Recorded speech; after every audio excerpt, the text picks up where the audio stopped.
ఇట్లా మంత్రులు కార్యదర్శులు శాఖాధిపతులతోని సీఎం చంద్రాల సారు మీటింగ్ పెట్టిండట. ఏపీలో పాలన ఎట్లా నడుస్తున్నది, పథకాలు పబ్లిక్కు మంచిగానే అందుతున్నాయా, ఆఫీసర్లు అందరూ మంచిగానే ప్రజలకు సేవలు అందిస్తురా అని మంచి చెడ్డ అన్ని అరుచుకున్నాడట. అటెనక సిక్కి ముఖ్యమంత్రి సారు ముచ్చట ఇట్లా చెప్పుకొచ్చిండు. Positive public perception.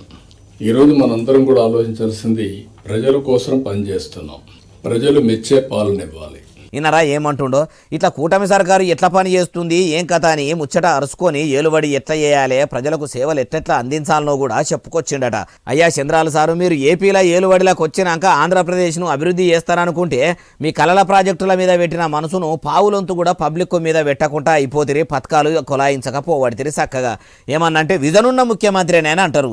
ఏలుబడిలోకి వచ్చేదాకా బాబు షూరిటీలు, భవిష్యత్తు గ్యారంటీలు, అమలకలను ఆదుకుంటాము, అన్నదాతలకు చేయుతగా ఉంటాము, బడి పిల్లల బతుకులు మారుస్తామని అంటిరి. ఏలుబడిలకు వచ్చి ఇన్ని దినాలైతున్నా ఎనుగుల చిప్ప ఎనుగులనే అన్నట్టు ఏలుబడి చేయబడితిరి. కళల ప్రాజెక్టుల మీద కాయిస్గా పనిచేస్తామని ఇప్పుడు పోలవరం ప్రాజెక్టును పండబెట్టి అమరావతి రాజధాని పనులు అప్పటంతా ఉరికినట్టు కాకుండా ఆగినట్టు అనిపిస్తున్నాయట. ఏది కొనెళ్లకుండా అట్లెందుకు కాల్చం చేస్తున్నారు. గత ప్రభుత్వంలో గవే బాధలు, మీ ఏలుబడిలో గవే గోసలు, పాలిచ్చే బర్రె నమ్మి తన్నే దున్నపోతును తెచ్చుకున్నట్టే అయ్యింది అంటుర్రు ఈ ముచ్చటిన్నోళ్ళు.